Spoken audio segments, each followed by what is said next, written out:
avant de rigoler, etc. On peut mélanger un peu tout, mais là, c'est sérieux, sérieux, sérieux. On parle de notre santé. Aujourd'hui, tout va bien. On est là, t'as pas de soucis, pas de problème. Plus tard, on ne sait pas pourquoi on développe tel ou tel problème, telle ou telle maladie de peau.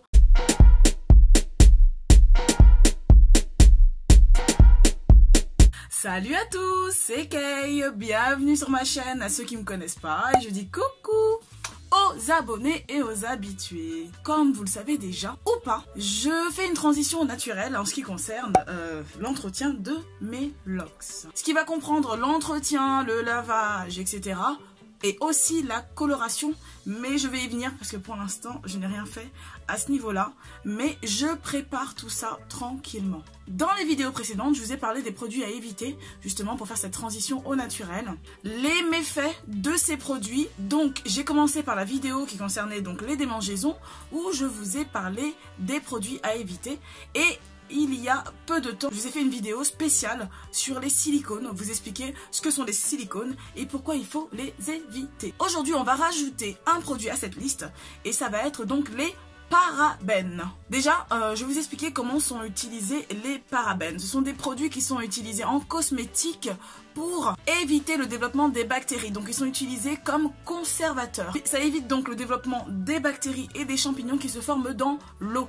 Et donc ces fameuses bactéries et champignons ne se forment pas dans l'huile, hein, d'accord? Avec l'huile, c'est pas pareil. L'huile est plus facile à conserver. Donc tous vos produits huileux sont plus faciles à conserver que les produits aqueux. Donc aqueux, eau.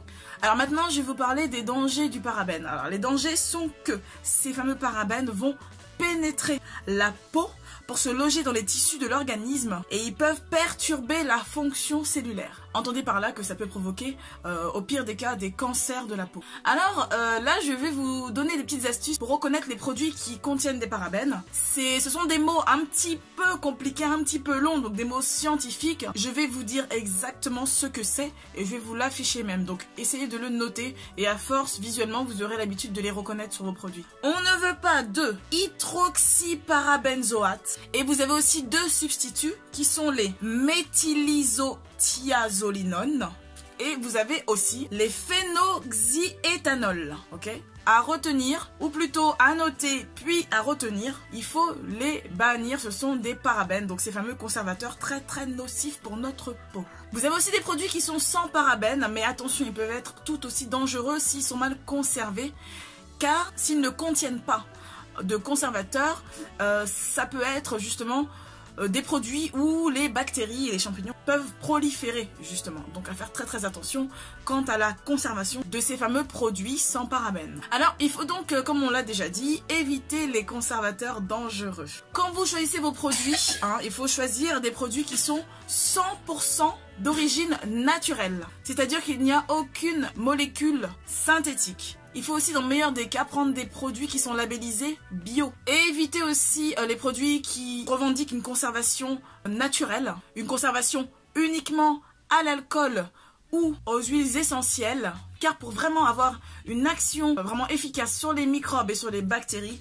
il faut qu'ils soient hyper concentrés en huiles essentielles. C'est ce qui peut finalement provoquer des démangeaisons, des irritations, etc. Parce que les huiles essentielles, comme vous le savez, sont très concentrées et en fonction des personnes et de la sensibilité de chacun, peuvent provoquer certaines réactions si elles sont utilisées à mauvais escient, à trop forte dose, etc. On continue un petit peu avec une page scientifique, entre guillemets, hein. Je ne me proclamerai jamais scientifique ou autre, mais comme je vous l'ai dit dans les précédentes vidéos, c'est un sujet qui m'intéresse vachement et qui me tient beaucoup à cœur.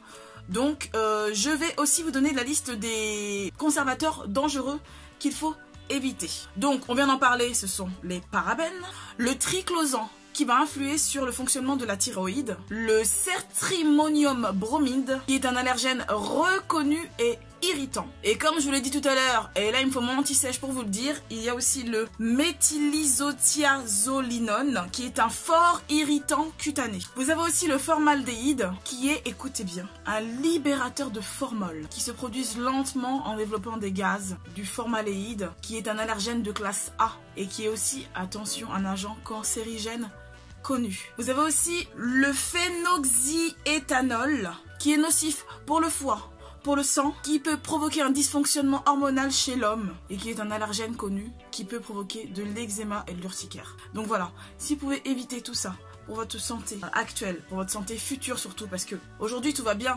on est là, t'as pas de soucis, pas de problème.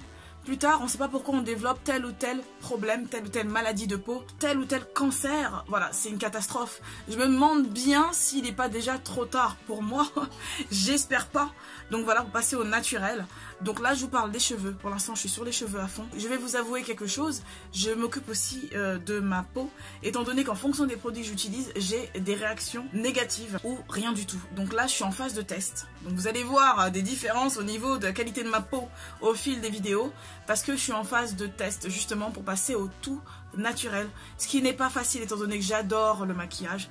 Donc c'est pas facile de trouver une alternative 100% naturelle et bio. Mais j'y travaille.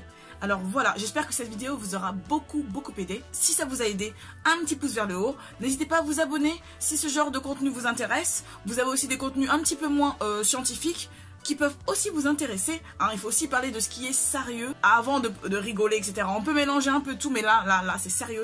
On parle de notre santé. Alors, je vous souhaite le meilleur du monde. Prenez soin de vous. Je vous fais de gros bisous et je vous dis à la prochaine. Bye bye.